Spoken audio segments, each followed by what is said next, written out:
Hey everybody, this is Scotty with Sketchy's Garage, and today we're at Joe's place. We've been doing some body work on this old truck for the barber. He'll give you the fade to get you paid. Let's take a look at it.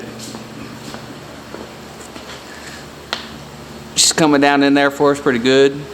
She was a little rougher than she looked. The old truck looked pretty good. Had a satin black paint job on it. But when we started wiping the block across it, it was kind of ugly a little bit, but we got her straightened out.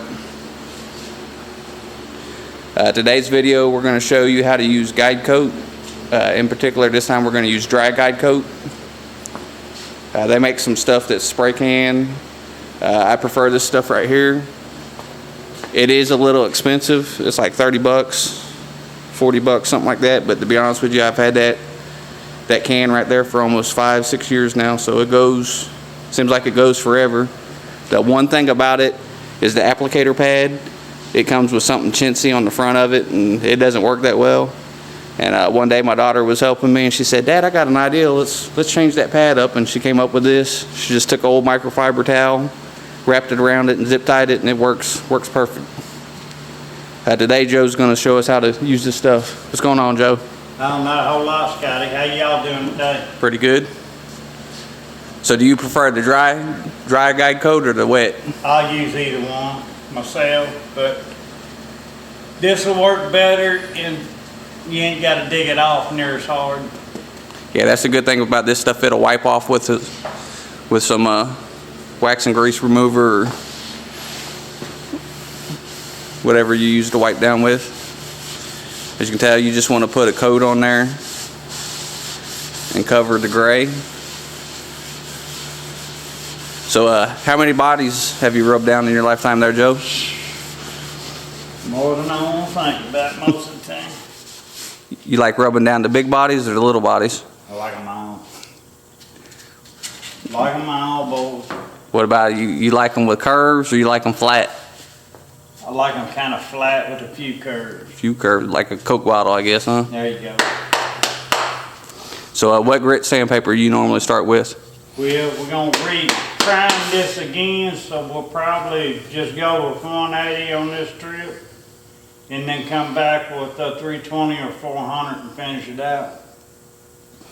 So when you rubbing your body, do you rub it with long fast strokes or short slow strokes, or how do you rub your body? Show how the hand rubs. It could go short, it could go long, and it can go wrong. Which way gets your body there the fastest, or does it? You always change it up? Easy, you'll cut quicker, but faster. We'll let the scratch a little finer for you, so you ain't got as much to feel back in. But if you can go slow with it, it'll cut a whole lot better than clogging that paper up and everything else. Is this your favorite part of the process? Nope, this is, you know I don't like this bullshit. To be honest with you, I just decided to make this video because I was tired, and I was like, well, I bet you I can get Joe to block sand this quarter panel or this bedside if we make a video. And I think he was on to me because he rebelled a little bit. Let's just see how it looks when it comes down here. See, I know we did good work.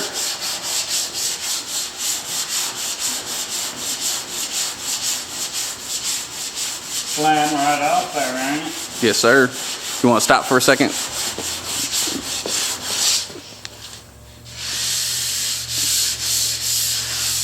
As you can see, like the darkness, that's lets you know where low spots are. So you just keep on sanding until all that's gone.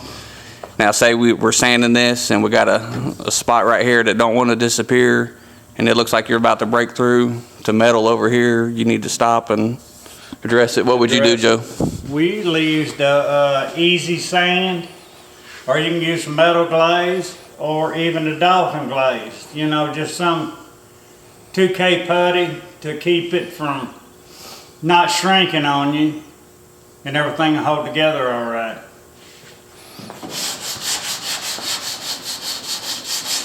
So have you ever rubbed multiple bodies down in one day?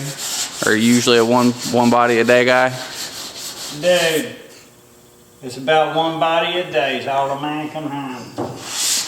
Can't do 3 or 4? No. What about when you was younger?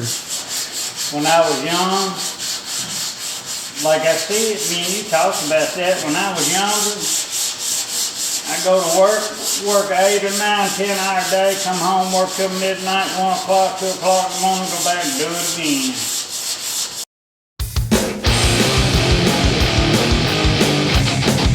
Say if you was running a fender that was real bulbous, would you want to use a hard block on it, or you want to use something What is it now? like the front fender of a 53 Chevy pickup? You want to use a hard block on that, or you want to use something that's got a little... You can start out with a hard block and just run over it, try to run even strokes over the rows and that till you get the corner and just sort of roll them out. And then come back with a soft block with the same paper and just roll all your edges, and it usually comes out looking pretty good. When do you use like a real soft block? Like let's say this block right here. When's the ideal time to use? Right here in these curves. And these curves here, like down here.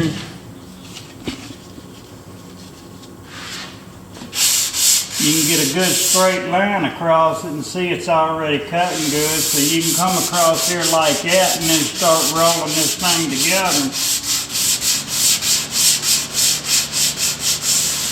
And before it's over with, you're going to have one uniform line there. One important thing whenever you're doing that is to make sure you bring the block off the panel. Don't keep rolling over your edge because it'll make your line real soft. So as you can see, he's kind of rolls the block when he hits that edge. Yeah, you don't want to dig your... You don't want to flatten your line out. No, sir. You want No. to make sure you're running off your line. Don't run over your line, run off your line. It'll Always, if you just roll that block like that, it'll sort of roll that line as you're coming through, and you will see a big difference in your body work. It'll show you every little tattletale, and you can sit back here and look at that black line with the guide coat and know that that line's good and straight. One thing, if you want your body lines to be really sharp, you can take a piece of tape and tape one side of the edge, and you can really sharpen them up. You got to watch it though, because sometimes you get them too sharp and they'll look a little funny on you.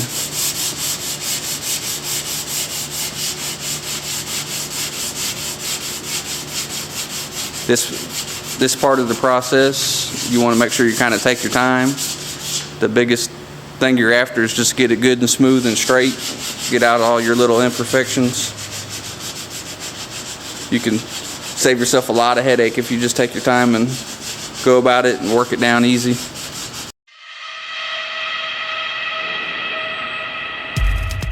So how often you change your paper, Joe? When you can hear it quit cutting, it ain't no good no more. If you can still hear the scratch sound in it, it's usually doing pretty good.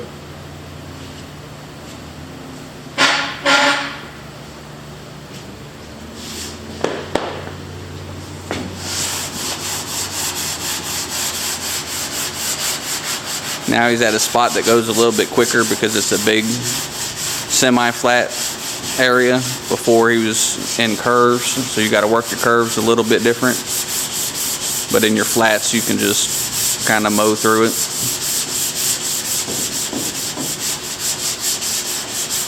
You notice he's working an X pattern. You always want to work in an X pattern. You don't want to cut straight line. If you run straight line, it can cut grooves in it.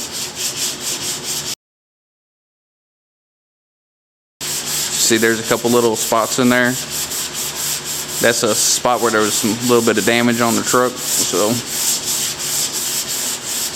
we knew that there might be a little something there.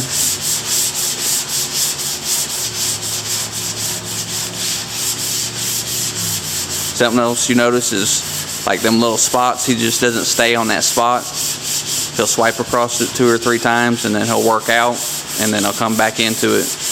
If you was to say, stay right there, in there on that spot, it could create a little low spot that'll look a little bit funny.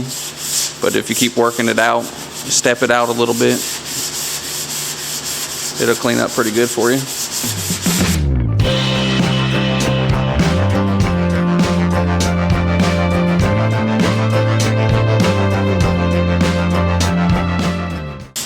And just like that, it's cleaned up. Hey Joe, I'm gonna run a scenario by you. Say we got this area right here, right? Yes, sir. And we got a little dinghy here, a little doodah here, maybe a little karate chop here, and something there. What's the best route to go about fixing them after you get the metal lifted up and to a workable state? Is it to fix each little spot, or do you go about it a different way? Usually you just swipe that whole crack. You know, what I would do. So instead of just fighting each little tiny spot, you just kind of run you a square, Well, kind of sure, take you care of it got all. 5 or 6 dents together there and everything's low.